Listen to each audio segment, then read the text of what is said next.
Attiré par toutes les beautés que recèle le monde, Reynaldo Hahn est un voyageur inlassable, comme il le fait remarquer dans son journal. Si je n'avais pas voué tant d'heures à la composition, il m'aurait semblé avoir passé mon existence à voyager.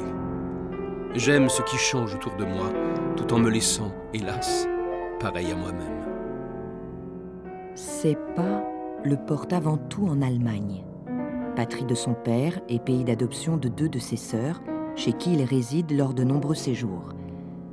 Par ailleurs, il se rend volontiers en Angleterre, où il est reçu avec faste par la famille royale, mais aussi en Italie, dans la Russie des Romanov, dans la Roumanie de la reine poète Carmen Sylva, sans oublier l'Égypte ou la Turquie.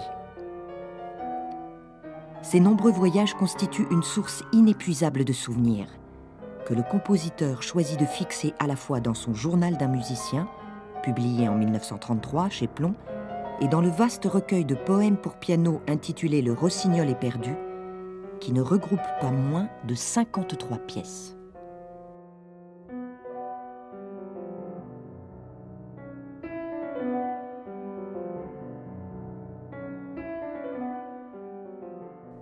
Venise, dont il fait ses délices durant plusieurs séjours, lui inspire l'évocation per i piccoli canali, longue barcarolle suggérant la cité des Doges, que Reynaldo, en esthète incorrigible, parcourt sur une gondole, allant même un soir jusqu'à improviser pour quelques amis un récital qu'il donne sur une embarcation illuminée où trône majestueusement un piano.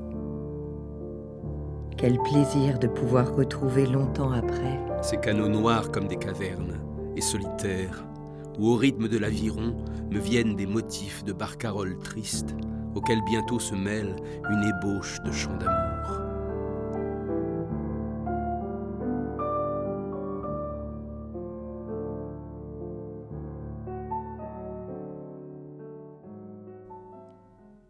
Constantinople, découverte en 1906, lui ouvre les portes de l'Orient, comme en témoigne la composition de Narguilé, mélopée inlassablement tournoyante, dont le charme captieux enveloppe l'auditeur et l'enivre, telle cette fumée odorante qui s'échappe des cafés stambouliotes.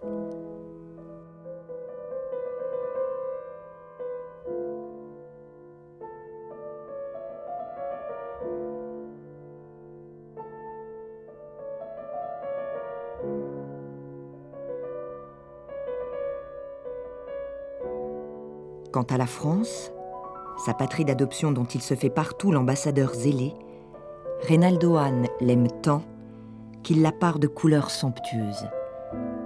Les vitraux de la cathédrale de Bourges flamboient dans l'ange verrier. Les allées de Versailles chatoient au rythme des saisons, égrenées par les 8 pièces qui referment son recueil, Le Rossignol éperdu.